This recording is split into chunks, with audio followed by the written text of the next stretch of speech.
Halo teman-teman, untuk kalian yang belum subscribe di channel ini, tolong di-subscribe dulu ya, biar kita tetap semangat bikin videonya. Oke?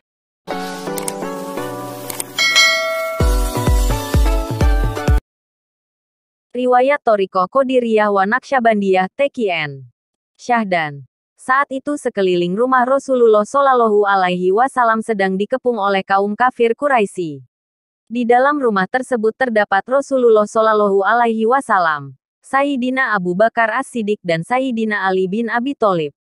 Di saat genting itulah Sayyidina Ali bin Abi Thalib rela bersedia menggantikan tidur di pembaringan Rasulullah, sebagai strategi mengelabui para kafir Quraisy yang sedang mengepung rumah Rasulullah Shallallahu Alaihi Wasallam.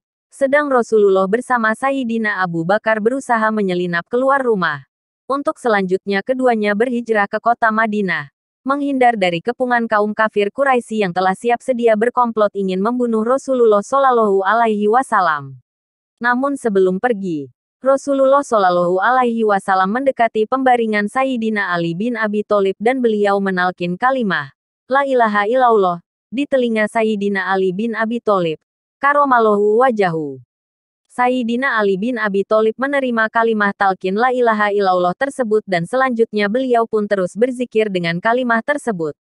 Suasana makin genting dan Rasulullah Shallallahu Alaihi Wasallam segera mengajak Sayyidina Abu Bakar As-Siddiq untuk segera meloloskan diri dari kepungan para kafir Quraisy di rumah beliau tersebut. Dan alhamdulillah, dengan pertolongan Allah Subhanahu wa Ta'ala semata, akhirnya Rasulullah Shallallahu Alaihi Wasallam beserta Sayyidina Abu Bakar As-Siddiq berhasil meloloskan diri keluar dari rumah beliau. Kaum kafir Quraisy yang mengepung rumah tersebut masih mengira Kanjeng Nabi masih berada dalam rumah. Karena dalam intayan mereka masih ada orang tidur di atas pembaringan Rasulullah. Padahal sebenarnya yang berbaring di atas pembaringan Rasulullah tersebut adalah Sayyidina Ali bin Abi Thalib. Karomallahu wajahu. Malam itu, malam bersejarah saat dimulainya perjalanan hijrah Rasulullah Shallallahu Alaihi Wasallam ditemani sahabat beliau, Sayyidina Abu Bakar As-Siddiq, dari kota Makkah ke kota Madinah, yang berjarak sekitar 400 km, dengan berjalan kaki. Para kafir Quraisy yang akhirnya menyadari bahwa Rasulullah Shallallahu Alaihi Wasallam telah berhasil meloloskan diri dari kepungan mereka, serta-merta berusaha mengejar. Mereka mengeluarkan segenap kekuatan dan pengalaman perangnya untuk menangkap dan membunuh Kanjeng Rasulullah Shallallahu Alaihi Wasallam.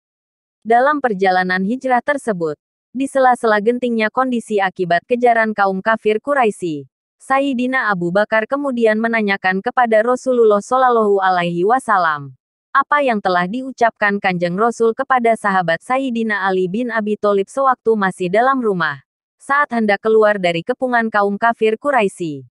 Kanjeng Nabi tersenyum mendengar pertanyaan sahabat beliau tersebut, karena beliau mafhum dengan keadaan hati sang sahabat. Maka Kanjeng Nabi kemudian menalkin Sayyidina Abu Bakar As-Siddiq dengan lafaz Allah, dan seterusnya sahabat Abu Bakar melafazkan terus kalimah Allah Allah Allah sepanjang perjalanan hijrah menuju kota Madinah tersebut. Nah, kalimah La ilaha illallah yang ditalkinkan kepada Sayyidina Ali bin Abi Thalib, Karomallahu wajahu itulah yang dikemudikan diajarkan, diijazahkan oleh Sayyidina Ali kepada putra beliau Sayyidina Husain radhiyallahu anhu. Dan selanjutnya diturunkan kepada Imam Zainal Abidin.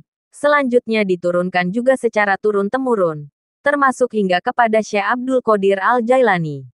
Dan ternyata Sultanul Aulia, Syekh Abdul Qadir Al-Jailani inilah yang kemudian mempopulerkan wirid La ilaha illallah, dibaca sebanyak 165 kali selepas tiap sholat fardu. Dari sinilah kemudian dikenal Thoriqah Qadiriyah. Di sisi lain, saat akhirnya perjalanan hijrah Rasulullah Shallallahu Alaihi Wasallam yang ditemani Sayyidina Abu Bakar telah berhasil selamat sampai kota Madinah, Sayyidina Abu Bakar kemudian memberitahukan, mengijazahkan talqin lafaz Allah Allah yang beliau dapat dari Rasulullah tersebut kepada para sahabat yang lain. Kemudian dari sahabat juga sambung menyambung mengijazahkan kepada para murid-murid beliau, hingga tersampailah ke tangan seorang ulama besar bernama Syekh Bahauddin An-Naqsyabandi. Nah, di kemudian hari, karena Syekh Bahauddin An-Naqsyabandi inilah yang mempopulerkan zikir lafaz Allah Allah, sebanyak 1000 kali setiap lepas sholat fardu. Mulailah dikenal Thariqah Naqsyabandiyah. Sejalan dengan waktu, Thariqah Qadiriyah dan Thariqah Naqsyabandiyah berkembang melalui para pengikut kedua thariqah tersebut, menjalar ke berbagai belahan dunia Islam. Hingga kemudian, suatu saat, ada seorang ulama besar dari Nusantara ini, bernama Syekh Ahmad Khotib As-Sambasi, dari kota Sambas, Kalimantan, yang kemudian berinisiatif untuk mengkombinasikan kedua thariqah tersebut. Jadilah sekarang yang kita kenal, Thariqah Qadiriyah wa Naqsyabandiyah, TQN. Jadi secara ringkasnya Thariqah Qadiriyah wa Naqsyabandiyah ini ada amalan zikir membaca La ilaha illallah sebanyak 165 kali disambung zikir Allah sebanyak 1000 kali setiap selesai sholat fardu 5 waktu. Catatan bahwasanya semua thariqah sumbernya dari Rasulullah SAW. Cuma sistem dan metodenya lain. Misalnya seperti Thariqah Qadiriyah. Sistem dan metodenya mengikuti Syekh Abdul Qadir Al-Jailani. Atau Thariqah Naqsyabandiyah sistem dan metodenya mengikut pada Syekh Bahauddin An-Naqsyabandi. Nah, Thariqah Qadiriyah wa Naqsyabandiyah adalah menggabungkan sebagian sistem dan metode dari kedua thariqah tersebut. Wallahu a'lam bishawab.